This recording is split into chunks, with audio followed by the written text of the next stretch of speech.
तुळजाभवानी देवीच्या गाभाऱ्यातून दर्शन बंद, भाविकांना आजपासून फक्त मुखदर्शन।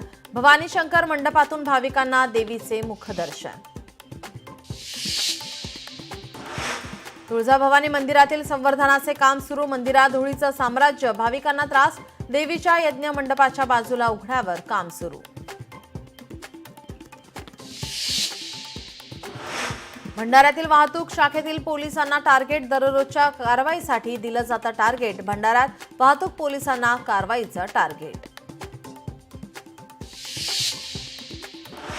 गोकुळाष्टमीनिमित्त 1.5 लाख गोविंदांना विमा संरक्षण। क्रीडा विकास निधीतून गोविंदांना विमा संरक्षण 1,12,50,000 निधी देण्यात येणार।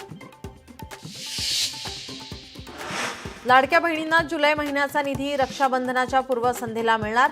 लाडक्या बहिणींच्या बँक खात्यात जमा होणार हप्ता, मंत्री अदिती तटकरेंची एक्स पोस्टद्वारे माहिती।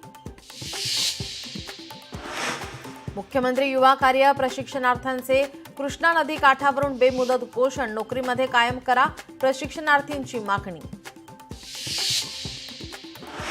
महादेव मुंडे हत्या प्रकरणात बीड पोलीस ॲक्शन मोडवर, 5 जणांना ताब्यात घेत पोलिसांकडून चौकशी। मुख्यमंत्री फडणवीसांच्या आदेशानंतर पोलिसांना जाग।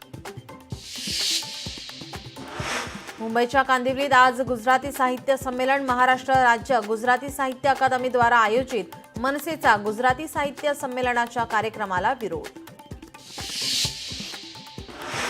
ऑपरेशन महादेवमध्ये दहशतवाद्यांचा खात्मा, ठार केलेल्या दहशतवाद्यांचे पाकिस्तान कनेक्शन, जप्त केलेल्या फोनमध्ये सापडली महत्त्वाची कागदपत्रे।